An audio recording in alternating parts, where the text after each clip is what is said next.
तैबा में हुई बटता है बड़ा नूर का, सुबह तैबा में हुई बटता है बड़ा।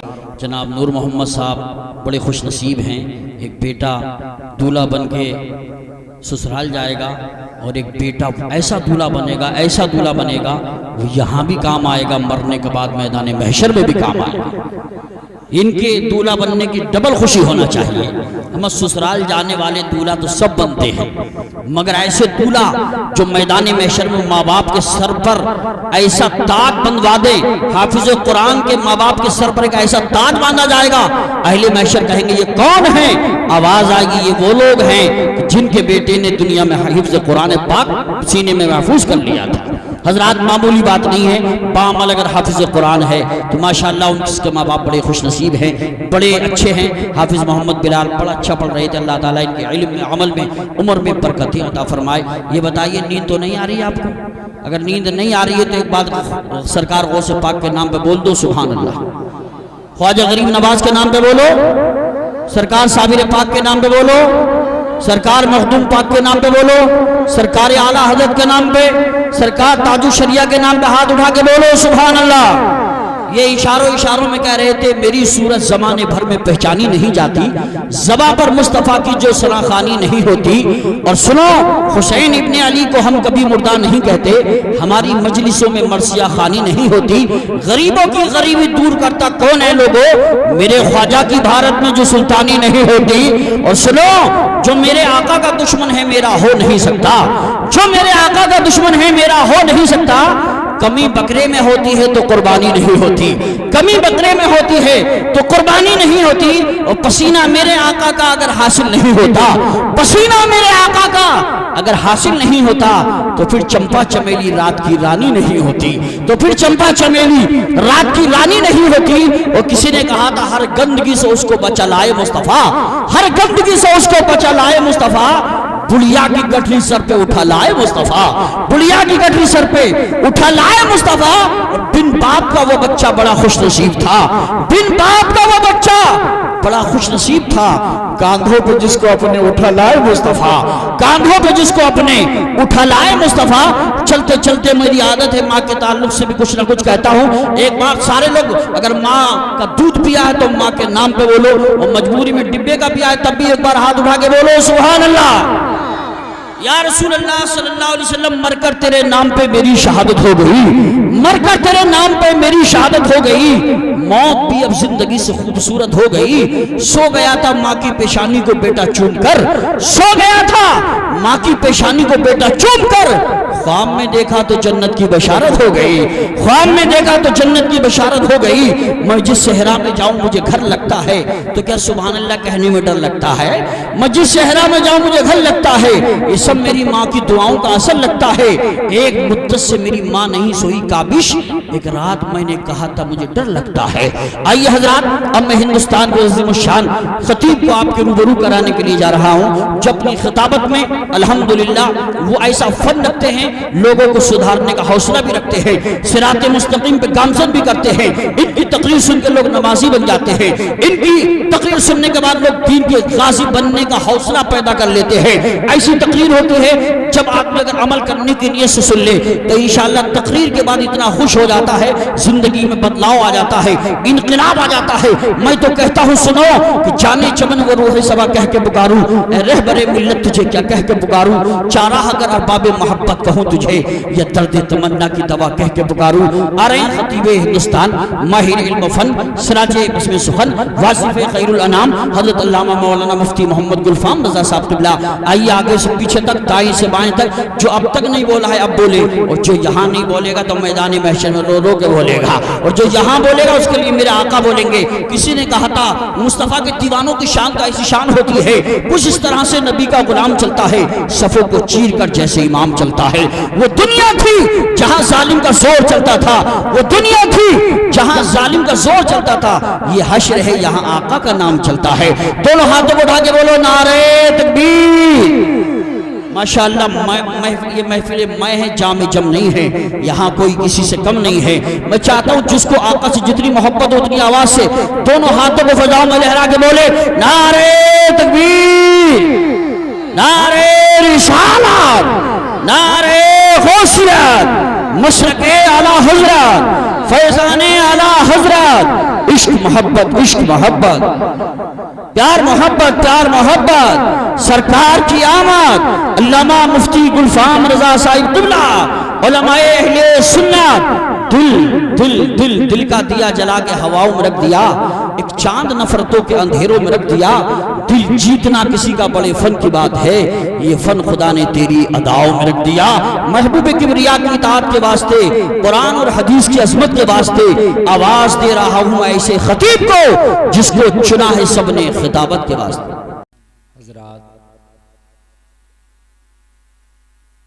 ज़िंदगी इंसान की अल्लाह ने अता फरमाई है, ये एक अमानत है। अमानत के तौर पे ये ज़िंदगियां अल्लाह ने हमें अता की हैं। अब हम इस अमानत में या तो दयानतदारी के साथ इसका हक़ अदा करें और या फिर अमानत में ख़यानत करें। अगर हमने सिराते मुस्तकीम को छोड़ा, कुरान के रास्ते को छोड़ा, तो अल्लाह ने जो अमानत के तौर पे ज़िंदगी अता की थी, हमने उस अमानत में ख़यानत की। और अगर हमने अपनी ज़िंदगी को सही रास्ते पर लगाया, अल्लाह उसके रसूल की रज़ा के लिए ज़िंदगी का मकसद बनाया, तो फिर हमने ज़िंदगी जीने का हक़ अदा किया। देखो, ज़िंदगी दो तरह से इंसान दुनिया में गुजारता है। एक तो रब को राज़ी करके गुजारता है, एक रब को नाराज़ करके गुजारता है। जिन्होंने रब को नाराज़ करके ज़िंदगी गुजारी, तीर उन्होंने भी नहीं मारे, और जिन्होंने अल्लाह को राज़ी करके ज़िंदगी गुजारी, नुकसान में वो भी नहीं रहे। जिन्होंने अल्लाह को नाराज़ करके ज़िंदगी गुजारी, मियाँ उन्होंने भी खाने ही खाए ज़िंदगी में, सोना और चांदी तो उन्होंने नहीं खाया। और जिन्होंने अल्लाह को राज़ी करके ज़िंदगी गुजारी, उन्होंने भी खाना ही खाया। भाई ये बात समझ रहे हो? जिन्होंने अल्लाह को नाराज़ करके ज़िंदगी गुजारी, उन्होंने कोई तीर नहीं मारे। अगर चंद पैसे उन पर ज़ाहिरी तौर पे आए तो उन्होंने सोना चांदी खा नहीं सकते, खरीद सकते हैं, ला सकते हैं, मगर खा नहीं सकते। और अल्लाह ने उनको भी खाना ही खिलाया जिन्होंने अल्लाह को राज़ी करके ज़िंदगी गुजारी। मुझे बताइए, एक फ़कीर की बहस हो गई एक बादशाह से। फ़कीर को खातिर में नहीं ला रहा था बादशाह। अब फ़कीर भी फ़कीर था, ओरिजिनल फ़कीर था, अल्लाह वाला था, दुनिया से बेनियाज था। अच्छा, जो अल्लाह वाले होते हैं, दुनिया से बेनियाज होते हैं, वो हक़ बात कहते हुए कतराते और डरते नहीं है, चाहे बादशाह नहीं डबल बादशाह क्यों ना हो। और जो लोग अल्लाह और उसके रसूल की मोहब्बत के लिए नहीं जीते, दुनिया के लिए जीते, तो अजीब चापलूसी करते हैं, इसको भी राज़ी कर लें, उसे भी राज़ी कर लें, लोगों की नाहक बात की तायीद करते फिर। बेशक उनको मरने का खौफ नहीं है, उनको अल्लाह उसके रसूल को मुंह दिखाने का खौफ नहीं, यौम हिसाब पर यकीन नहीं कि शायद यार दुनिया की नाहक बात को हक क्यों कह रहे हो, हक बात कह, तुझसे चाहे दुनिया वाला राजी हो या नाराज हो। बेशक बादशाह की कुछ अनबन हो गई। बादशाह ने कहा, तेरी औकात क्या है, अपनी औकात तो देख, मैं बादशाह हूँ, मैं शहंशाह हूँ, तू मेरे मुंह लगता है और मेरी बराबरी करता है। बादशाह से फ़कीर ने कहा, बादशाह सलामत, नाम में फ़र्क है, आपको ज़माना बादशाह कहता है, मुझे ज़माना फ़कीर ज़माना के नाम से याद करता है, मगर तुझ में और मुझ में कोई ख़ास फ़र्क नहीं है, मैं और तू एक ही बात है। बादशाह बौखला गया, कहने लगा, अजीब बेवकूफ़ आदमी है ये, बादशाह और फ़कीर में कोई फ़र्क ही नहीं दिखाई देता। इसने कहा, बता तुझ में और मुझ में क्या फ़र्क है, ये बता। कहने लगा, मैं बादशाह तू फ़कीर। कहने लगा, जब रात को तू सोता है तो तेरी भी नींद ऐसी ही होती है, और जब मैं सोता हूँ तो मेरी भी नींद तेरी जैसी होती है। सोने में और मेरे सोने और तेरे सोने में कोई फ़र्क नहीं। आप कितने भी कीमती बिस्तर पे क्यों ना सो जाओ, लेकिन जब नींद आ गई, और कितने ही आप कम कीमत वाले बिस्तर पे क्यों ना सो जाओ, जब नींद आ गई तो दोनों का एक सा है। भाइयों, बात समझ में आ रही है कि नहीं आ रही है? एक सा है कि नहीं है? ये भी सो रहा है, ये भी सो रहा है। बल्कि कभी कभी तो ऐसा होता है कि ज़्यादा अमीर नींद की गोली खा के सोता है और गरीब थक के यूं ही सो जाता है। नींद में इसके भी मज़े हैं, नींद में इसके भी मज़े हैं। अल्लाह अल्लाह। कहने लगा पता जितनी देर तू सोता है जितनी देर मैं सोता हूँ, मुझ में और तुझ में कोई फ़र्क हो तो बता। तू और मैं एक हैं। उसके बाद जब तेरा इंतकाल होगा, जब मेरा इंतकाल होगा, तो ना मेरा कोई मेरी कब्र में रहेगा ना तेरा कोई तेरी कब्र में रहेगा। बेशक कब्र में तू भी अकेला होगा, कब्र में मैं भी अकेला होगा। बता यहाँ भी तेरा माल काम आया। कब्र तुझे भी नंगी जमीन मिलेगी, मुझे भी नंगी जमीन मिलेगी। तुझे भी 2 गज जमीन देंगे लोग, मुझे भी 2 गज जमीन देंगे लोग। अल्लाह। तुझे भी कांधे पे उठा के ले जाएंगे, मुझे भी कांधे पर ही उठा के ले जाएंगे। फर्क बता कहाँ है तुझ में और मुझ में। ये दुनिया के चंद दिन की बात करता है। खाना तू भी खाता है तो रब मुझे भी भूखा नहीं सुलाता है। जैसे रूखी सूखी मैं खाता हूं मेरा भी पेट भर जाता है, जैसी अच्छी ग़िज़ाएं तू खाता तेरा भी पेट भर जाता है। न तेरी अमीरी तेरी जिंदगी का एक लम्हा बढ़ा सकती है, न मेरी गरीबी मेरी जिंदगी का एक लम्हा कम कर सकती है। जिंदगी तू भी पूरी जी के जाएगा, जिंदगी मैं भी पूरी जी के जाऊंगा। फर्क बता क्या कोई अमीर अपनी अमीरी की वजह से 2-4 साल बढ़ सकते हैं जिंदगी के? वलन युअख्खिरुल्लाहु नफ्सन इज़ा जाअ अजलुहा। ये अमीर के लिए भी है, ये गरीब के लिए भी है, ये मुफलिस के लिए भी है, ये शहंशाह के लिए भी है, ये अपने वक्त के शद्दाद के लिए भी है। शद्दाद ने जब बाग़े इरम बनवाया ना, उसके अंदर बड़े बड़े खूबसूरत महल, बागात, सोना और चांदी के किनारों वाली नहरें, हीरे जवाहिरात के बर्तन और दरख्तों की शाखों पर सब्ज परिंदे बिठाए, बहुत खूबसूरत बाग़े इरम बनाया। लेकिन जब देखने आया तो अल्लाह का हुक्म आया कि ये अंदर दाखिल ना हो पाए, इजराइल पहले इसका काम तमाम करना है। भाई ये बात समझ में आ रही है नहीं आ रही? पहले अच्छा, अल्लाह ने मौत का निज़ाम जो है ना फरिश्तों के हाथ में दिया है, ये कभी आगे पीछे करते ही नहीं मामले को। अगर इंसानों के हाथ में होता तो ये रिश्वत दे लेके कमबर्ती भी कर सकते थे। होता है कि नहीं जी?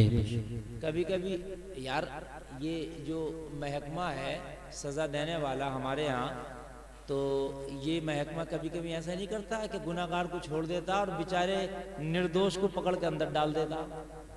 सही बात। ऐसा होता कि नहीं होता? लेकिन ये मौत वाला महकमा अल्लाह ने फरिश्ते के हाथ में दिया, किसी इंसान के नहीं दिया। अगर इंसान के हाथ में दिया होता ना तो मोटे मोटों से रिश्वत लेके छोड़ दिया करता। समझ रहे हैं आप? और गरीबों की खैर नहीं थी।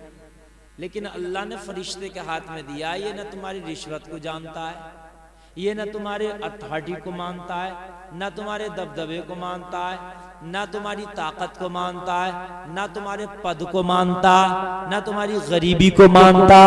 अल्लाह ने इसकी जो ड्यूटी लगा दी है ना, ये उसके खिलाफ करता ही नहीं। बेशक।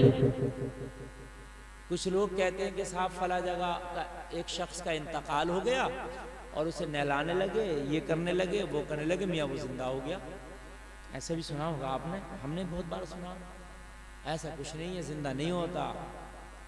जिसकी पतंग कट गई वही माई का लाल जोड़ नहीं सकता।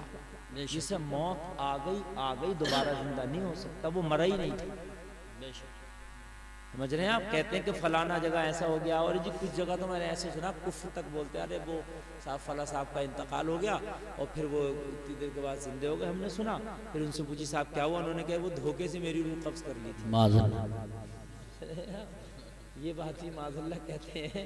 हमने कहा जालिम मानेगा यहाँ भी नहीं, फरिश्ता और धोखा, अल्लाह के फरिश्ते से भी धोखा हो रहा है। तो बोले वो साहब वो वहाँ जाके बड़ा वो हुआ, जब पता चला कि वो धोखे से मेरी रूह कब्ज है तो वो डांट फटकार लगाई अल्लाह ने कि इसकी वापस करो। उसके लिए कहा तो मेरी वापस कर दी, माशाल्लाह मैं जिंदा हूँ। तो ये कलमा कुफ्र है, इसलिए कि अल्लाह को भी ना धोखा हो सकता है और ना अल्लाह के फरिश्ते को धोखा हो सकता है। अल्लाह ने ड्यूटी लगाती है ना, वो अपनी ड्यूटी पर मुकम्मल तरीके से काम कर रहे हैं। जब किसी का इंतकाल होता है ना तो वो जहाज में नहीं, वो लड़ाका जहाज में घूमने लगे, जो फाइटर जेट होता है ना, उसमें घूम ले, फरिश्ता उससे भी ना डरेगा। मिसाइल लेके बैठ जाओ तुम तो, फरिश्ता मिसाइल से कभी डर जाए वो जब भी न आएगा वहां भी। कुरान में फरमाता ऐनमा तकूनु युदरिकुमुल मौतु वलौ कुंतुम फी बुरूजिम मुशय्यदा, तुम कितने ही मजबूत किलों में क्यों ना बंद हो जाओ, मौत तुम्हें वहां भी पालेगी। बेशक तुम तो जमीन के तहखाने में चले जाओ, तुम तो प्रधानमंत्री की गोद में जाकर बैठ जाओ, मौत जब आएगी तो मेरे भाइयों ऐसी आएगी कि पता भी नहीं चलेगा। बेशक आना है बरहक। तो बादशाह वो शद्दाद ने बड़ी मन्नत समाजत की, मुझे छोड़ दे थोड़ा सा, एक बार मुझे उसका नज़ारा तो करने दे जो बागेरम में सालों से बनवा रहा हूँ। कहा नहीं, मुझे हुक्म नहीं है, मुझे यही हुक्म है कि तुझे अंदर जाने से पहले पहले तेरा काम तमाम कर दूं। बताओ, अगर उससे रिश्वत मांगी जाती, अगर पैसे की बात होती तो दुनिया के खजाने डाल देता कदमों में, मुझे एक लम्हे के लिए जिंदगी दे दे, मगर खुदा की कसम तुम्हारे खजाने किसी काम के नहीं है। ये तुम्हारी माल, तुम्हारी दौलत, तुम्हारी जाहो हिश्मत, तुम्हारे ताकतवर बेटे, तुम्हारे नाम, तुम्हारे तख्त, तुम्हारे ताज, तुम्हारे बड़े बड़े मकान, बड़े बड़े पिलाट, ये किसी काम के नहीं है। जब मौत आएगी तो गरीब को भी आएगी, अमीर को भी आएगी। तो बादशाह से ये फकीर बोला, बता तुझमें और मुझमें फर्क क्या है? सोना और चांदी तू खा नहीं सकता और मैं खरीद नहीं सकता, मेरे पास पैसे नहीं कि मैं खरीद लूं, मगर अगर तेरे पास है भी तो तू खा थोड़ी सकता, तेरा भी रखा हुआ है, हर वक्त तो सर पर रख के घूम नहीं रहा चांदी और सोने की देगे। अच्छा भाई, अमीर आदमी जिसके पास सोना है तो क्या हर वक्त सर पर रख के घूम रहा है वो सोना? तो उसका भी तो रखा ही है। कहने लगा, मैं भी दिल को तसल्ली कर लेता हूँ, जमीन में कहीं तो सोना होगा, वो ही रखा ही है, मेरा ही है। अच्छा, जो तेरे घर में रखा है तू उसे कह रहा है कि वो मेरा है, थोड़ी देर के लिए मैं मान लेता हूँ मेरा, तेरा भी तो रखा ही है, मेरा भी रखा ही है। वही बात है कि यार हम तो ये मानने हैं कि जितना भी सोनार और बनिए की दुकान में सोना सब मेरा है, उसका भी तो रखा ही है यार, वो क्या खाने आ गया, हमारा भी रखा ही है। मगर बादशाह से बोला, फर्क इतना, जब मरेगा तू पिटेगा मैं बच जाऊंगा। कहा क्यों? कहा मेरा रखा मुझसे हिसाब ना होगा, तेरा रखा तुझसे हिसाब होगा। बेशक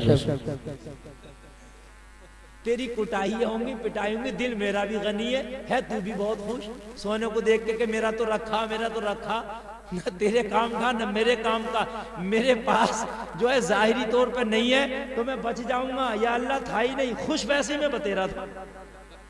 वैसे तो अल्लाह ने सारी दुनिया इंसान के लिए बनाई है। बात भाइयों है कि नहीं? तू मरेगा तो ये तेरा जो सोना वो कोई और को मिल जाएगा, किसी और कोई और उसका मालिक बन जाएगा। तो ये बता तुझमें और मुझमें फर्क क्या? कुल मिला के बादशाह हाथ जोड़ के बोला, असल में मैं गुमराही में चला गया था, मैं गलत फहमी में था, बात तेरी हकीकत है, जिंदगी की कोई हकीकत नहीं है, जिंदगी में अमीरी और गरीबी आनी और जानी है। अल्लाह जिंदगी में सुकून दे दे, सेहत के साथ जिंदगी गुजर जाए, अल्लाह कोई ऐसी बीमारी ना लगाए, यही अमीरी होती है। सोना और चांदी खागा नहीं कोई भी। आदमी मरा फिर रहा कि साहब मेरे पास इतना पैसा हो जाए, कितना भी पैसा हो जाए, रहेगा बैंक में, तेरे पास नहीं रहेगा बेवकूफ। फिर कोई नीरव मोदी और ललित मोदी आगा, सबका लेकर भाग जाएगा, एक ही बार में लेके भाग जाएगा। वो पल्स आई थी, पल्स कितनों को लेकर भागी, सब रो रहे हैं। बैठ फटे फिर एक, मेरा तो बीमा, मेरा बीमा, मेरा बीमा, कहाँ गया तेरा बीमा?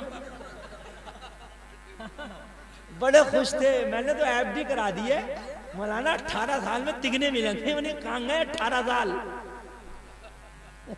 सबके चेहरे मुझे फिर रहे। अब पूछे मौलाना कुछ होगा ना उसमें? बन गया उसमें कुछ ना होगा, थक गई, ले गई।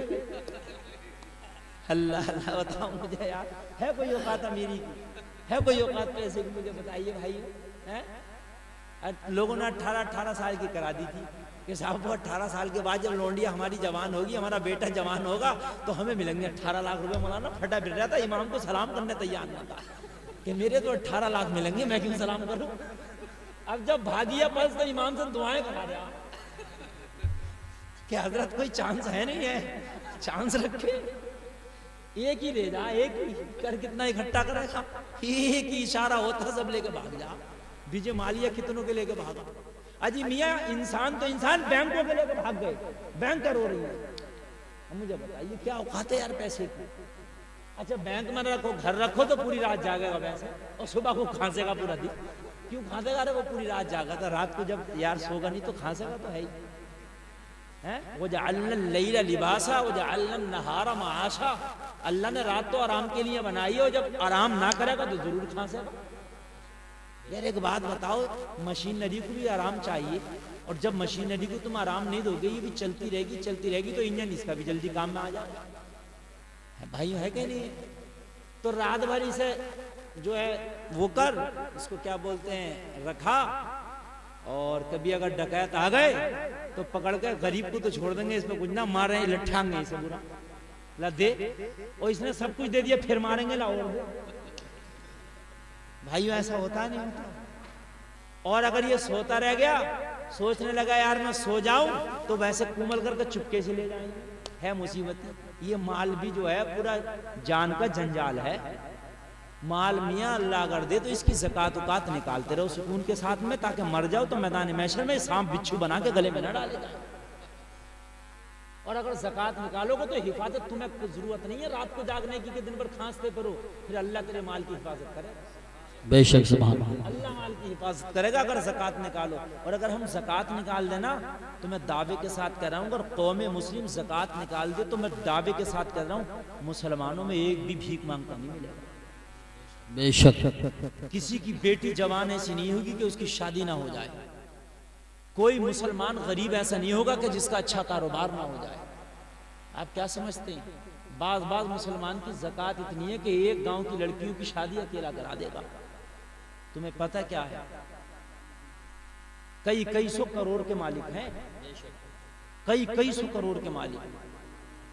और मियाँ तुम तो सारी बातें छोड़ दो, तुम्हारे गांव के पूरे लोग, ये मोहम्मदपुर काशी है, मोहम्मदपुर काशी का हर आदमी जो मालिक के निसाब है, अगर ज़कात निकालने लगे तो मुझे बताओ आपके गांव में कोई गरीब नजर आएगा? जिस पर अल्लाह ने ज़कात फर्ज की है सब निकालें, कोई गरीबी नजर नहीं आ सकता। जब हर बस्ती में ज़कात निकाल दी जाए, कोई बस्ती में गरीब नजर ना आए, तो मुझे बताओ फिर शहरों में कहां से गरीब नजर आ जाएगा? लोग ये जो माल अल्लाह ने दिया है, या तो इस माल की ज़कात निकालो, और अगर ज़कात नहीं निकालोगे तो ये माल गले का जंजाल दुनिया में भी और आखिरत में भी है। दुनिया में इसकी हिफाजत तुझे करना पड़ रही है, और दुनिया में यहां कोई पटरी आसपास है क्या? हैं? अभी से तो डांट भी नहीं सकते, ये तो जाएगी निकल के भैया। जब तक निकल रही है तब तक आवाज आ रही है मेरी, अब तक के नहीं आ रही है? जरा जोर से बोलो सुभान अल्लाह, सुभान अल्लाह। हल्के हल्के की तकरीर हमारी कौम को समझ में नहीं आती। हाँ, बड़ी तड़प का समझ में आया। और जब सुबह को पूछो मौलाना क्या बता रहे, कि भाई ये नहीं पता बता क्या रहे, मगर तकरीर बहुत अच्छी कर रहे। ये मिजाज बना लिया, समझ लो मेरे भाइयों, ये मिजाज बना लिया। लेकिन थोड़ा सा ना तकरीर ऐसी भी सुना करो यार, जो दिमाग के अंदर चली जाए। और सुबह को कोई पूछे ना क्या बता के गए, तो बता दो मौलाना बता रहे कि इस माल की ज़कात न निकालो तो ये गले का जंजाल बन जाता, गले का फंदा बन जाता। अगर माल अल्लाह ने दिया है तो इसकी ज़कात निकाल दे, हिफाजत अल्लाह करेगा। ज़कात निकला हुआ माल कभी चोरी नहीं जाता। अगर चोरी हो जाए तो वापस आ जाता, और वापस ना आए तो अल्लाह उससे कई गुना ज्यादा दे देता। समझ रहे हैं भाइयों? इसलिए कि माल अगर पाक हो तो फिर तेरे माल की हिफाजत अल्लाह करेगा, और जब माल ना पाक ना हो तो हमारा दिल घबराता ही रहेगा। लेकिन हम कुछ नहीं कर सकते। अगर जाने का होगा तो हमारी खुली आंखें होगी, और इस तरीके से चला जाएगा कि हमें पता भी नहीं चलेगा। तो अल्लाह ने जो जिंदगी दी है, लोगों तुम मुसाफिर हो दुनिया में। एक ये जब सफर मुकम्मल होगा, जब सफर खत्म होगा तो दुनिया से चले जाना है। भाइयों बात समझ रहे नहीं समझ रहे? तवज्जो से मेरे जुमले सुनना। तकरीर जितनी देर भी मेरी सुनो तवज्जो से सुनो, उसके बाद तकरीर खत्म करेंगे, बहुत लंबी तकरीर नहीं करेंगे। और आप दुआ सलाम होगा, और उसके बाद आप भी घर जाएंगे। सुबह को बारात भी जाना है माशाअल्लाह, ठीक है? लेकिन जितनी देर सुनाएंगे जरा तवज्जो से सुनिएगा आप। अल्लाह, जिंदगी अमानत है, अल्लाह ने अता की है। मैदान महशर में जब मरेंगे तो जहां पर माल का हमसे हिसाब होगा, वहां पर हमारी जान का भी हिसाब होगा, जिंदगी का। बेशक। हजरत उमर इब्न खत्ताब खलीफा दोम नबी के गुलाम, आपने अपने घर में खादिम रखा, एक मजदूर रखा। उसे कहा कि रोजाना मेरे कान में आके ये कहा करना कि उमर तुम्हें मरना है और महीने की 30 तारीख जब आए तो मुझसे तनख्वाह ले जाया करना। यार मौत को वो लोग कितना याद करते। महीने की 30 तारीख को आना और तनख्वाह ले जाना, काम क्या है? नहीं भूल गए क्या काम था? यार बोल दो क्या काम था? रोजाना बताना है कि मरना है। क्या बताना है? रोजाना मरना। जोर से बोलो, रोजाना क्या बताना? हमारे दिल भी अजीब हो गए यार, बात समझ में नहीं आती। हमारे नौजवान लड़के ना ऐसे ऐसे गाने गाते नजर आते हैं, हमारी तो जबान भी ना लौटेगी। पहले गाने भी सीधे सीधे चलते थे, बहारो फूल बरसाओ महबूब आया है, समझ में आता था। अब तो उइयां उइयां पहिया पहिया क्या गाने चलते हैं, बात है कि नहीं? समझ में नहीं आएंगे। हमसे अगर सुबह से लेकर शाम तक डंडा लेके खड़े हो जाओ को मौलाना एक गाना गा दो तो हमारी जबानी नहीं लौटेगी। अजीब है, हनी सिंह कौन कौन सिंह के गाने चल रहे हैं, तो सब समझ में आ रहे हैं। लेकिन मुसलमानों से सीधी सीधी बात का होना तो सीधी सीधी बात समझ में नहीं आ रही है। हमारे नौजवान लड़के टेढ़े टेढ़े गाने गा लेंगे, कौन कौन सी जबान के चल रहे हैं, सब गा रहे हैं ये टेढ़े बेढ़े गाने। खुद भी टेढ़े बेढ़े हुए फिर रहे, गाने भी टेढ़े बेढ़े गा लेंगे, समझ रहे। इनसे सीधी दुरूद शरीफ पढ़वाने को तो पढ़ेंगे ना, हल्के से मुंह हिलाया थोड़ी बार बात खत्म हो गई बस। ये लोगों दुरूद शरीफ याद करो, नमाज याद करो, ये सीधी सीधी बातें हैं, यही सिराते मुस्तकीम है। बात समझ रहे हैं भाई? आप नहीं समझ रहे? तो उमर ने कहा 30 तारीख को आना और तनख्वाह ले जाना, और काम क्या है तेरा? रोजाना मेरे कान में कहना है कि एक दिन तुम्हें मौत आना। कोई उमर नहीं चाहता कि कोई भी दिन ऐसा गुजरे कि अपनी मौत को भुला के उमर अपना दिन गुजारे। कोई रात ऐसी नहीं गुजरे कि अपनी मौत को भुला के उमर अपनी रात गुजारे। ए मेरे आने वाले, रोजाना मौत की याद दिलाते जाना और हर महीने की 30 तारीख को अपनी तनख्वाह लेते जाना। सुभान अल्लाह, वाह वाह, जिंदाबाद। साउंड की आवाज साफ आ रही है आपको? नहीं आ रही है? बोलिए। नहीं आए तो मुझे बताना। थोड़ी देर पहले मुझे नहीं लग रहा था साफ आ रही थी, मैंने साफ कराया। एक एक जुमला क्लियर मोती की तरह समझ में आना चाहिए। मियाँ शोर बहुत मच गए, मौलाना लोगों ने बेचारों ने अपना हक अदा कर दिया, उन्होंने बड़ी तुम्हें जगाया मगर नहीं जागे। अब तो भाइयों आप चाहे चंद बातें सुनो लेकिन उस पर अमल करो यार। जिंदगी जो गुजर रही है ना ये वापस नहीं आने वाली है। लोग बर्थडे मना रहे हैं, बर्थडे बड़े खुश हैं, फुकने फोड़ के फिर रहे हैं, कह रहे हैं मेरा बर्थडे। क्या हो गया भाई? बात तो बता दे, कैसे केक कट रहे हैं, कैसे फुकने फूट रहे हैं, बात तो बता। सुन के नहीं दे रहा, कह रहा मौलाना बर्थडे। अरे भाई बात तो बता क्या है? बोला मौलाना ये 25 साल का हो गया। तो मैंने कहा बेवकूफ, खुश हो रहा, इसकी जिंदगी में तो 25 कम हो गया। बेशक। अबे खुश हो रहा, तुम्हारे जेब में 100 रुपए थे, 50 रुपए खर्च हो गए तो कमी तो हो गए या बढ़ गए? तुम खुश हो गए कि 50 खर्च हो गए? अबे बेवकूफ 25 साल निकल गए। अल्लाह का शुक्र अदा कर, या अल्लाह मैं तुझे राजी ना कर पाया इन 25 में, अब जो बाकी के मेरे बचे हैं मौला मुझे नेकियों की तौफीक अता फरमा। अल्लाह सुधार दे। ये ईसाइयों के तरीके थे, हमारे मुसलमान भी इस तरीके को अपनाए करते हैं। ये भी फूकने फोड़ने लगे, ये भी खूब केक काटने लगे, ये भी बड़े बर्थडे मना रहे हैं, बर्थडे खुश हो रहे हैं बड़े। बता नहीं रहे मौलवी को, चुपके चुपके बर्थडे मना ले रहे हैं कि मौलवी मना कर देगा। मना कितने बर्थडे मनागा? मरेगा तो तू बर्थडे मनाने वाला भी मरेगा और जिसने बर्थडे नहीं मनाया वो भी मरेगा। मरना जरूर है जी। मना कितने बर्थडे मनागा यार? अजीब चल रहा। हमने ईसाइयों के तरीके कितने अपना लेते हैं यार, हमने उनके तरीके कितने हमारे समझ में आते हैं, हमें उनकी बातें कितनी समझ में आती हैं। बड़ी पार्टियां हो रही हैं। जब तेरी सालगिरह आया करना तो सालगिरह आए तो उसमें फातिहा लगाया कर, नेकियों की तौफीक की दुआ किया कर, अल्लाह से तौबा किया कर, अपने गुनाहों से माफी मांगा कर, और जो गुनाहों से तौबा ना कर सका वो अब कर सका, अब कर। इसलिए कि तेरा वो पैदाइश का साल आ गया, जिस दिन तू पैदा हुआ था अभी तक तूने कुछ ना किया। अल्लाह से माफी मांग, मौला पिछली जिंदगी में कुछ ना कर पाया, मुझे तौफीक अदा कर के अगली जिंदगी में अब कुछ कर सकूं। बेशक सुभान। ये तो तौफीक। भाई इधर आवाज बढ़ाओ, ऑपरेटर साहब इसकी वापसी बढ़ाइए, आवाज बढ़ाइए, बेस और वापसी दोनों बढ़ाइए, तवज्जो कीजिए। अब मैं हल्के हल्के, मेरा गला गर्म हो रहा ना तो फिर मैं आपसे खुल के बोलना चाहता हूं। हजरत उमर ने फरमाया महीने की 30 तारीख को आया कर। ठीक हो गया, ऐसे ही करके रखा करो ना। और अपनी तनख्वाह ले जाया कर। तवज्जो है। अब उसने मजा आ गया, यार ऐसी फ्री की तनख्वाह कहां मिलेगी। रोज आता सलाम वालेकुम, हजरत उमर कहते वालेकुम सलाम। उमर मरना है, अच्छा मैं चल रहा हूँ सलाम वालेकुम। यार इससे अच्छी नौकरी कौन सी होगी मुझे भाई बताइए, इससे भी अच्छी कोई नौकरी होगी। और खलीफतुल वक्त, खलीफा जमाना, खलीफतुल वक्त हजरत उमर की नौकरी, खलीफतुल मुस्लिमीन की नौकरी उस वक्त की सरकारी नौकरी थी। हाँ सरकारी नौकरी। और फिर दिन हो, फिर नहाए धोए कपड़े पहने और फिर आ जाए सलाम वालेकुम, उमर मरना है, अच्छा वालेकुम सलाम मैं चलता हूँ। बताइए यार कितनी अच्छी नौकरी होगी। एक दिन हजरत उमर ने फरमाया, अच्छा खासा जमाना गुजर गया, तनख्वाह लेते लेते लेते लेते लेते लेते हजरत उमर ने फरमाया अब अपना हिसाब कर ले, आज के बाद मत आना। अल्लाह अल्लाह अल्लाह। यार इसे बड़ी टेंशन हुई, ऐसी तनख्वाह जा रही है, ऐसी नौकरी जा रही है, इसमें कुछ करना भी नहीं था भाई। यार मेहनत की नौकरी जाए उसमें तकलीफ होती है, और ऐसी नौकरी जा रही है 8 घंटे ड्यूटी देना होती है, यहां तो कुल 8 सेकंड का काम था। अस्सलाम वालेकुम मरना है, अच्छा मैं चला।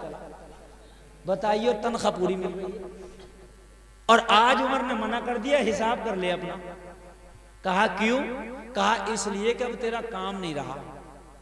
आंखों में आंसू आ गए, उमर का दामन पकड़ के मचल गया। कहने लगा उमर क्या मुझसे कोई गलती हो गई? मैं तो टाइम टू टाइम आता हूँ, जो वक्त आपने मुझे बताया उसी वक्त आके आपको मौत की याद दिलाता हूँ। उमर बात क्या है, आपने मुझे क्यों छुड़ा रहे हैं मुझसे ये काम? हजरत उमर की बारगाह में अर्ज करने लगा क्या किसी और को रख लिया मेरी जगह? क्या कोई और ये ड्यूटी देगा? हजरत उमर ने फरमाया नहीं नहीं, मैंने किसी और को नहीं रखा है, कोई और ड्यूटी नहीं देगा। फिर कहा उमर मुझसे कौन सी खता हो गई? हजरत उमर ने फरमाया असल में आज मैं आईना देख रहा था। क्या देख रहा था? मैं आईना देख रहा था। मुझे अपनी दाढ़ी में एक बाल सफेद नजर आया। जैसे ही मैंने सफेद बाल देखा मेरे दिल में ये ख्याल आ गया उमर बुढ़ापा करीब आ गया, अब मरना है। जो मौत की याद तू दिलाता था, अब मेरी दाढ़ी का सफेद बाल मुझे ये याद दिलाएगा। वाह वाह, नारे तकबीर, नारे रिसालत, नारे गौसियत, मसलके आला हजरत उलमाए अहले सुन्नत। अब जब जब मैं आईना देखा करूंगा, अपनी दाढ़ी का सफेद बाल देखा करूंगा, मेरी दाढ़ी का सफेद बाल मुझे बताएगा उमर मौत बहुत करीब है, मरना है। तो जब तेरा काम मेरी दाढ़ी का सफेद बाल कर रहा है तो तुझे तनख्वाह देने की क्या जरूरत है? अल्लाह अल्लाह। तवज्जो है। अब भाइयों हमारे यहाँ तो 70 साल का भी हो रहा तो सेब बनना दुकान पे जाके फिटकिरी का डेरा रगड़वा के आ रहा।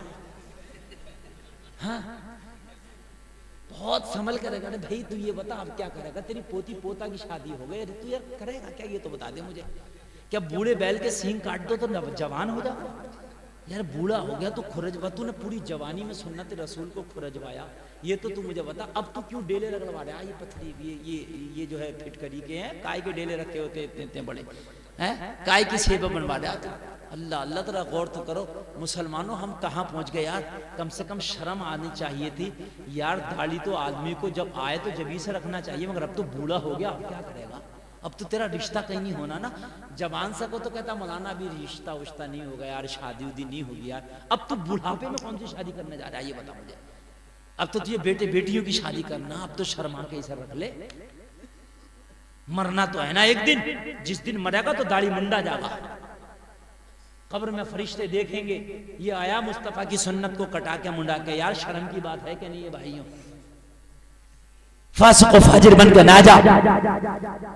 यार उमर को देखो, अल्लाह की कसम इसी को तो कहते हैं अल्लाह वाला। यार कैसे तकवे वाले लोग थे यार। 4 यार जो थे ना, इनकी जिंदगी देखो तो दिल कहता है कि 4 यार इन्हीं को होना चाहिए। सुभान। जैसे आज किसी को प्रधानमंत्री बना दो तो आदमी कहते हैं यार गलत बना दिया, इसे प्रधानमंत्री नहीं होना चाहिए था, इसे मुख्यमंत्री नहीं होना चाहिए था, इसे ये नहीं होना चाहिए था। लोग कहते ही नहीं कहते हैं, लेकिन खुदा की कसम अबू बकर की जिंदगी को देखो तो दिल कहता है कि इसी को यार गार होना चाहिए था, इसी को यार मजार होना चाहिए था। हजरत उमर को देखो तो लगता है यार इन्हीं को यार मजार होना चाहिए था, इन्हीं को नबी का जो है 4 यारों में से एक होना चाहिए था। हजरत उमर ने फरमाया मेरा सफेद बाल मेरी मौत की मुझे याद दिलाता है। सुभान अल्लाह, अल्लाह अल्लाह। मुसलमानों, अगर अल्लाह तुम्हें माल दे तो इसकी ज़कात निकालो। अल्लाह अगर तुम्हें पावर दे तो गरीबों पे इस्तेमाल ना करो। अल्लाह अगर जवानी दे तो अल्लाह फरमाता वला तमशी फिल अर्दी मरहा, जमीन पे अकड़ के ना चलो। अल्लाह अगर हुस्न दे तो तकब्बुर ना करो। अल्लाह अगर अच्छा घर दे तो गरीबों की मजाक ना बनाओ। अल्लाह अगर अच्छा कपड़ा दे तो मुफलिसों का ख्याल करो। ए लोगों, कान खोल के सुनो, अल्लाह ने जिंदगी दी है तो इसमें इबादत करो। ये जिंदगी तुम्हारी अमानत है। अल्लाह फरमाता है न तेरा माल काम आएगा न तेरी दौलत काम आएगी। अल्लाह फरमाता है इन्ना करमकुम इंदल्लाहि अत्काकुम। अल्लाह की नजर में अगर कोई इज्जत वाला है तो जो तकवे वाला है, जो जितना बड़ा मुत्तकी है, अल्लाह की नजर में इतना ही बड़ा इज्जत वाला है। सुभान अल्लाह। नारे तकबीर, नारे रिसालत, नारे गौसियत, मसलके आला हजरत उलमाए अहले सुन्नत अल्लामा गुलफाम रज़ा साहिब क़िबला। सुभान। लोगों में तुम्हारे लिए तकरीर करने आया हूँ, स्टेज वालों के लिए नहीं। तकरीर नारा भी तुम्ही को लगाना, सुभान अल्लाह भी तुम्ही कहोगे। ये सारी जिम्मेदारी कारी यूसुफ की नहीं है, समझ रहे हैं आप? ये शुरू से निजामत कर रहे हैं, शुरू से बैठे हैं। अब ये जिम्मेदारी आपकी है। जितनी मोहब्बत से सुनोगे उतनी मोहब्बत से मैं सुनाऊंगा। मियाँ आज तो अगर हमारे पास जरा सी पावर आ जाए ना तो अगर कितना भी गलत काम करें तो किसी की हिम्मत हमें टोक दे। अगर टोक देगा तो चाहते हैं कि इसका खून पी जाए। तेरी हिम्मत, बोलो भाइयों, ये बात है कि नहीं है? जी जी। अगर कोई मंत्री बन जाए ना, कोई मंत्री, तो मियाँ वो कितने हराम काम और जिन्हें क्या क्या कर लेता जी, गरीबों की सब समेट लेता वो। सही बात भाइयों, बात है कि नहीं है? अगर पावर आ जाए तो इस्तेमाल गरीबों पे होती है हमारी पावर। और किसकी ताकत जो मियाँ हमारे खिलाफ एक्शन ले, उसकी नस्लों तक के नहीं छोड़ेगा आदमी, उसके रिश्तेदारों तक उड़वा देता। मैं पावरफुल आदमी और मेरे खिलाफ, और मियाँ उसके खिलाफ मुकदमा भी नहीं होता। उसके खिलाफ सही पूछो तो रिपोर्ट भी लिखाने जाओ तो डांट डूट के भगा दे, भाग जा। मंत्री साहब के खिलाफ रिपोर्ट लिखाना आया। भाइयों, बात है कि नहीं है? और मीडिया भी छिपा जाओ उसे। लेकिन कुर्बान जाओ यार, खुदा की कसम, अल्लाह वाले कितनी भी पावर के मालिक हुए, हजरत उमर इब्न खत्ताब आधी दुनिया पर हुकूमत कर देते। रूम और ईरान के बादशाह उनका नाम सुन के कांपते थे, नाम सुन के। उमर की हैबत का यह आलम था, शैतान अगर नाम सुन लेना उमर का तो रास्ते बदल दिया करता था। मुस्तफ़ा का उमर आ रहा है। किसी ईसाई ने कहा है अगर मोहम्मद अरबी की बारगाह में एक उमर और होता ना तो पूरी दुनिया में इस्लाम ही इस्लाम होता। सुभान अल्लाह। गौर करो, इतनी पावर वाला उमर, मगर तकवे का ये आलम कि अल्लाह ने अगर पावर दी है तो गरीबों पे इस्तेमाल नहीं कर रहे। जो हक बात है वो है। मुझे याद आ रहा है हजरत उमर की जिंदगी का वो हिस्सा। अल्लाह अल्लाह, हजरत उमर मस्जिद नबवी में एक दिन नमाज पढ़ने के लिए जा रहे थे।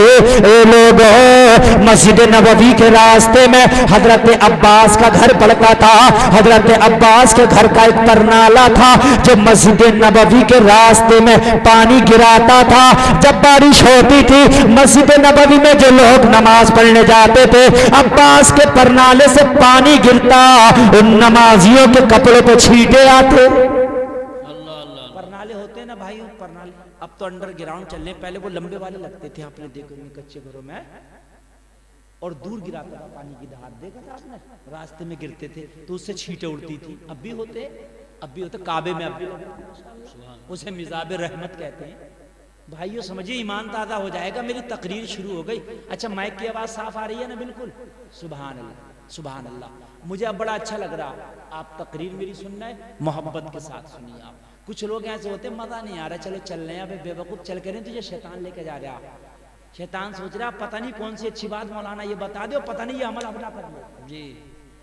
हाँ, परेशान वो तो जब तक ये जलसा होता रहेगा उसका दिल धुकड़ी पकड़ करता रहेगा। पता नहीं इसमें कौन सा अमल ना कर ले, अमल ना कर ले, बड़ा घाटा हो रहा है ना उसका। तो हजरत उमर ने देखा कि ये परनाला रास्ते में, और रास्ता कौन सा था? जो मस्जिद नबवी को जाता था। जब नमाजी नमाज पढ़ने जाते, पानी गिरता तो उससे छींटे उड़ते तो नमाजियों के कपड़ों पे आके गिरती। हजरत उमर ने देखा, परनाला तोड़ के फेंक दिया। हजरत अब्बास के घर का परनाला, अब्बास कौन है? नबी के चचा। कह दो ना सुभान अल्लाह। सुभान और जोर से बोलो ना सुभान अल्लाह। उठाया, उखाड़ दिया, उखाड़ के हजरत उमर ने, ये नमाजियों को तकलीफ देता, नमाजियों को नुकसान देता। उमर की हैसियत क्या है उस वक्त? हैसियत सुन लो, खलीफा वक्त थे, हैसियत सुन लो। 23 लाख मुरब्बा मील पे हजरत उमर की हुकूमत थी। ऐसे सुनने भाइयों, आज का इतना बड़ा होता खुद क्यों उखेड़ता? पूरी पुलिस लगा देता। ये परनाला कहाँ से लगाया? इसके खिलाफ एक केस बुक करो, परनाला उखेड़ो, और उसे पुलिस उठा के अंदर डालती, जुर्माना लगाती, तब परनाला वो उखेड़ ले आके हजरत उमर ने खुद उखाड़ा अपने हाथ से। क्या बात है। 23 लाख मुरब्बा मील पे हुकूमत जिसकी चलती है अल्लाह, वो उमर जरा गौर करना कितना बड़ा मर्तबा है, खुद उखाड़ा। अब जरा गौर करना, हजरत अब्बास आए, देखे घर का परनाला नहीं है। पूछा किसने उखेड़ा? सबने कहा उमर ने। अच्छा, आज का होता तो चुपके से खामोश हो जाता, प्रधानमंत्री ने उठवाया। बोलो भाई, हो जाता कि नहीं हो जाता खामोश? किसी अच्छा हिम्मत थी कुछ बोल देता? उमर ने हिम्मत कैसे हुई उमर की मेरा परनाला उखेड़ने की? बोलो यार सुभान अल्लाह। यार 23 लाख मुरब्बा मील पे जिसकी हुकूमत चलती है, अब्बास कह रहे हिम्मत कैसे हुई? उमर ने मेरा परनाला उखेड़ा किसके सामने? कहा मेरे सामने, मेरे सामने, मेरे सामने, जिस के सामने। अच्छा सभी तो सच्चे थे, आज दे देगा गवाही कोई मंत्री के खिलाफ? अगर देखता भी होता कहता ना मैं तो खेत पे था। अगर पूछा जाता कि तेरे सामने उखेड़ा तो ना मैं तो था ही ना मौलाना, मैं तो अब बात तो क्या मौलाना, मैं तो एक हफ्ते से गांव में आया ही ना, चाहे रोज देख रहा यहाँ कौन गवाही दे, मरना थोड़ी है यार। अल्लाह अल्लाह, जितने सहाबा ने देखा, कहा गवाही दे दोगे? कहा हाँ मेरे सामने, मेरे सामने, मेरे सामने। किसी को ये डर ही नहीं है कि उमर आधी दुनिया का बादशाह क्या करेगा। उन्हें पता था उमर अगरचे खलीफा है, मगर मुस्तफा के हम भी गुलाम हैं, उमर भी गुलाम है। सच बात कहने से डरना नहीं चाहिए। कह दिया, उमर ने उखेड़ा। हजरत अब्बास ने कहा उमर के खिलाफ मुकदमा करूंगा। सुभान अल्लाह। यार बोलो यार, किसके खिलाफ मुकदमा करने जा रहे हैं? आधी दुनिया का। पूरी दुनिया में सबसे बड़ा बादशाह लोग कहते हैं कि सिकंदर आजम बहुत बड़ा बादशाह हुआ, गलत कहते हैं ना।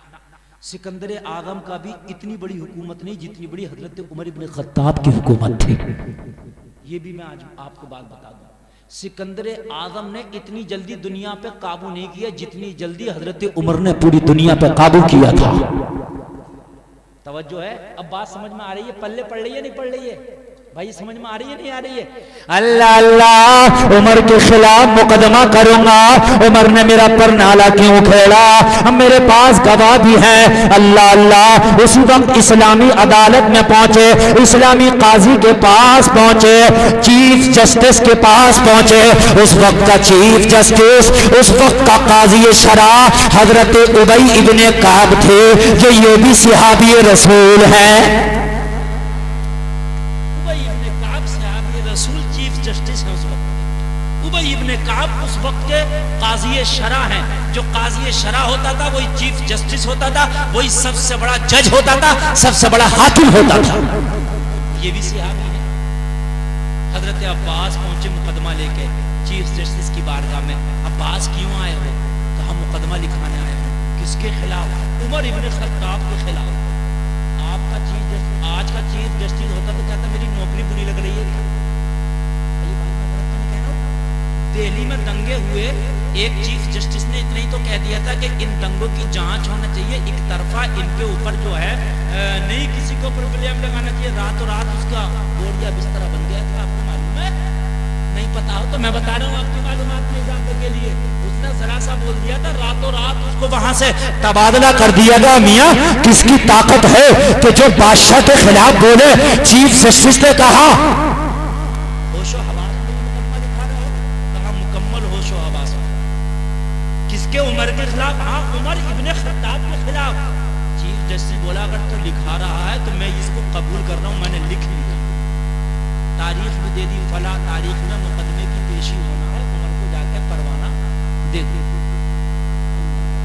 अच्छा, एक ही मुकदमा एक ही तारीख में मामला फाइल किया। ऐसा नहीं था कि दादा ने मुकदमा करा पोते लड़ा रहे, मुकदमा ही लड़ ला मुकद्दमे इल्लल्लाह, एक तारीख में मामला फाइनल।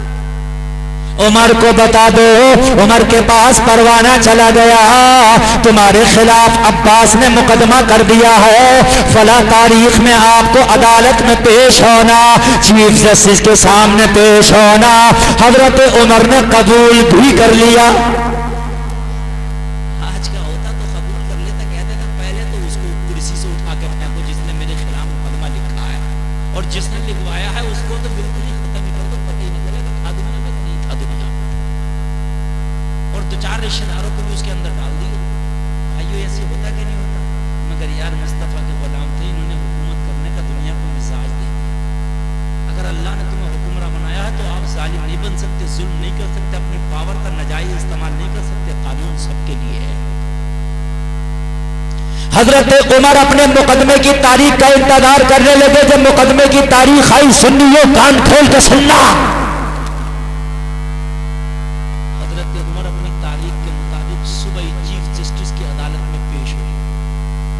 ऐसा थोड़ी था कि 25 तारीख ट्याम ट्याम करती हुई आगे आ रही है, 25 पीछे आ रही है, मंत्री साहब तारीख पा रहे हैं।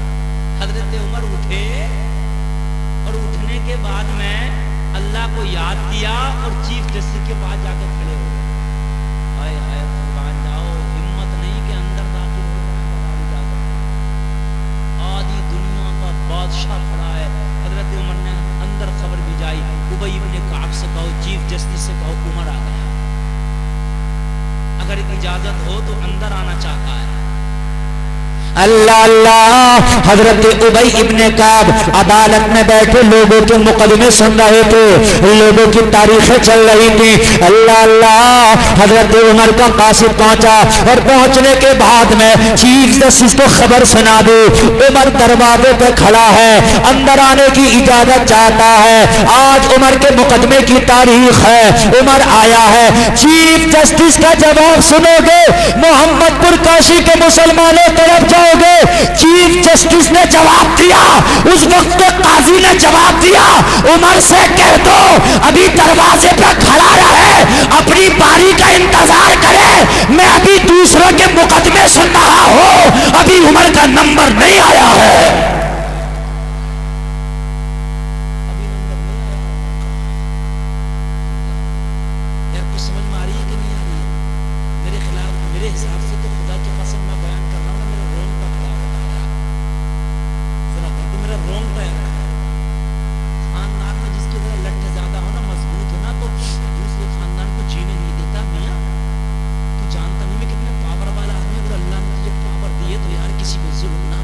इसलिए कि अल्लाह की पावर सबसे ज्यादा है। अल्लाह जिस दिन तुझसे हिसाब लेगा, अल्लाह ने एक यूं में हिसाब रखा, लोगों हिसाब करना बड़ा सख्त है, खुदा की कसम इतना सख्त है। अगर किसी जानवर से कोई हिसाब नहीं होना, लेकिन किसी सींग वाली बकरी ने दुनिया में बिना सींग वाली बकरी के टक्कर मार दी थी, अल्लाह मैदान महशर में दोनों को जिंदा करेगा, बिना सींग वाली को सींग देगा, सींग वाली के सींग खत्म करके कहेगा दुनिया का इससे अपना बदला ले लो टक्कर मार के, अल्लाह उसका भी बदला पूरा कराएगा। फिर अगर किसी इंसान ने किसी कमजोर पर जुल्म कर दिया है तो वो कैसे रहेगा?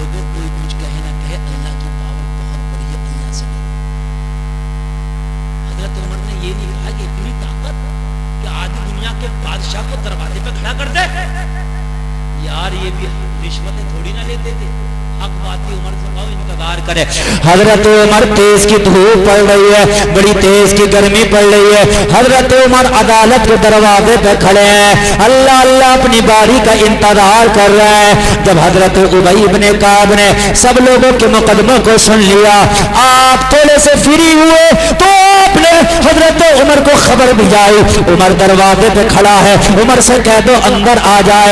अल्लाह अल्लाह, हजरत उमर के कपड़े पसीने में सराबोर है, हजरत उमर की दाढ़ी से पसीने के कतरे टपक रहे हैं।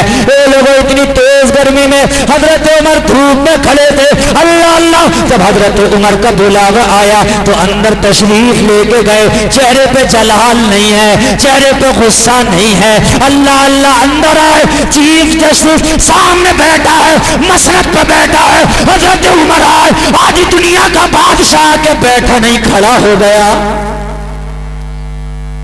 कटघरे में खड़े हैं हजरत उमर और आके सलाम करते हैं, सलाम वालेकुम, सलाम का जवाब मिला, मगर इतनी ताकत में बैठ गया इसलिए कि आज उमर मुजरिम की हैसियत से आया।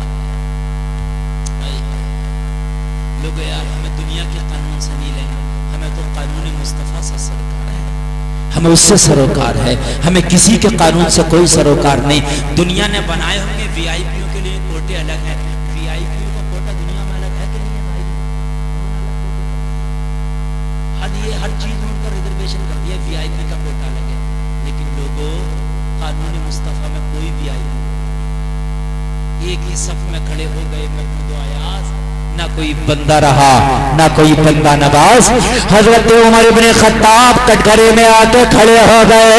उबई इब्ने का अब देख रहे हैं, अल्लाह अल्लाह, हजरत अब्बास भी आ गए, मुद्दई भी आ गए। ए लोगों जरा गौर करो, दोनों खड़े हैं। हजरत उमर बोलने लगे, हजरत उबई इब्ने काब से कहने लगे, मेरे मुकदमे की सुनवाई की जाए। मैंने इनका जो परनामा उखेड़ा था, किस लिए उखेड़ा था, मुझसे पूछा जाए। हजरत उबई इब्ने काब ने कहा, चीफ जस्टिस ने कहा, काजी शरा ने कहा, उमर आप खामोश हो जाओ, पहले मुद्दई बोलेगा जिसने दावा किया है, पहले अब्बास को कहने की इजाजत है, आप बाद में अपनी सफाई पेश करना। आप अपनी सफाई बाद में पेश करोगे, पहले जिसने दावा किया आपके ऊपर उसे बोलने की इजाजत दी जाए। अल्लाह अल्लाह, कुर्बान कुर्बान, कह दो ना सुभान अल्लाह। अब्बास बताओ तुम्हें क्या शिकायत है, तुमने मुकदमा दर्ज कराया था। हजरत अब्बास बोले, एक काजी शरा उमर ने मेरे घर का परनाला उखाड़ दिया। मेरे फला फला फला फला पूछा गया, गवाहों को बुलाया गया, गवाहों ने खड़े होकर उमर की आंखों में आंखें डाल के कह दिया, हाँ उमर ने हमारे सामने उठाया। यार किसके सामने गवाही दी जाती है? वो उमर कि जिसका नाम सुने ना रूम ईरान के बादशाह, ये वो उमर बैतुल मक़दिस की चाबियां उमर का चेहरा देख के दे दी। पादरियों ने कहा था, बड़े बड़े सूरमाओं ने कहा था, अरे उमर से बगैर लड़े तुमने बैतुल मक़दिस की चाबी दे दी, जिस पे हमने बड़ी मुश्किल से कब्जा किया था। कहा किस माँ ने ऐसा बेटा जना है जो उमर से जीत गया? उमर से कोई जीत सकता है? जिस मैदान में उमर कदम रख देता है, कामयाबी उसके कदम चूम लेती है। भलाई इसी में है कि उमर से बिना जंग किए हुए चाबी दे दी जाए, इसीलिए हमने बिना जंग किए हुए चाबी दे दी। अल्लाह अल्लाह, हजरत उमर के खिलाफ गवाही दी जा रही है। हजरत उमर खड़े खड़े उस गवाही को सुन रहे हैं। अल्लाह अल्लाह, कहा उमर ने हमारे सामने परनाला उखाड़ा है, साबित हो गया, जुर्म साबित हो गया, लिख लिया गया, उमर ने यकीनी तौर पर परनाला उखाड़ा है। जुर्म साबित हो गया। अब हजरत उमर का सफाई का वक्त आया। उमर सफाई में कुछ कहना है? हजरत उमर ने कहा हाँ कुछ कहना। कहा मैंने अपने फायदे के लिए नहीं उखेड़ा था, मुझे कोई टेंशन नहीं थी। असल में रास्ते में कोई परनाला था, जब बारिश होती पानी गिरता, जो मस्जिद नबवी में नमाज पढ़ने लोग जाते ना, उनके कपड़ों पे इनके परनाला से छींटे आती, नमाजियों को तकलीफ होती, इस वजह से मैंने उखाड़ा था। इनकी सफाई भी काबिल कबूल थी, इसमें भी नफ्स नहीं था, अपने लिए नहीं था। मामला रफा दफा की तरफ जा रहा था, इसलिए कि उमर ने भी जो उखेड़ा नियत अच्छी थी, नियत उमर की बुरी नहीं थी। हजरत अब्बास बोल पड़े, काजी शरा, फैसला सुनाने से पहले मेरी एक बात और सुनो। कहा क्या? कहा ये जो मैंने घर बनाया है ना, इस घर का नक्शा मुस्तफा ने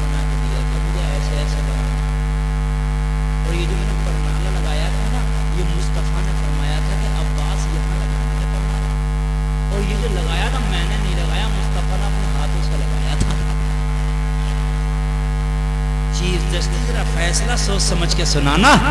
अल्लाह अल्लाह, जब नाम मुस्तफ़ा सुना कि मुस्तफ़ा ने अपने हाथों से लगाया था, हजरत उमर की चीख निकल गई, हजरत उमर की आंखों में आंसू आ गए। हजरत अब्बास का दामन पकड़ के कहने लगे, अब्बास पहले क्यों नहीं बताया था कि परनाला मुस्तफ़ा ने लगाया था। अरे मुकदमे की नौबत ही नहीं आती, पहले तो बता दिया होता। किसकी हैसियत अब इसको फैसला करे। जब आमिना के लाल ने लगाया तो उमर की क्या औकात है। आंखों में आंसू आ गए, मुझे माफ कर दो अब्बास, मैंने परनाला जो तोड़ा ये समझ के मुझे पता होता मुस्तफा ने लगाया तो खुदा की कसम मेरी क्या ताकत के इसे तोड़ता मैं। चीफ जस्टिस से कहा, जो भी फैसला हो तुम अपना सुनाना, जो चाहो सजा उमर को तो कबूल है, लेकिन पहले मेरी एक तमन्ना है वो सुन लो। हजरत अब्बास को पकड़ा, पकड़ के कहा, परनाला जो मैंने उखाड़ा था मेरे पास रखा है, चल मेरे साथ चल। हजरत अब्बास को उस जगह ले गए हजरत उमर जहां से परनाला उखाड़ा था। तारीख गवाह है, बुखारी शरीफ की हदीस है, हदीस से सही सनद के साथ बता रहा हूं, हदीस से सही बुखारी शरीफ की हदीस। हजरत अब्बास के परनाला जहां से उखाड़ा था उस दीवार पर हजरत उमर हाथ टेक के खड़े हो गए और हाथ टेक के खड़े होके बोले, अब्बास अब मेरे कांधे पे चढ़ जाओ और चढ़ने के बाद दोबारा परनाला वहीं लगा दो जहां मुस्तफा ने लगाया था।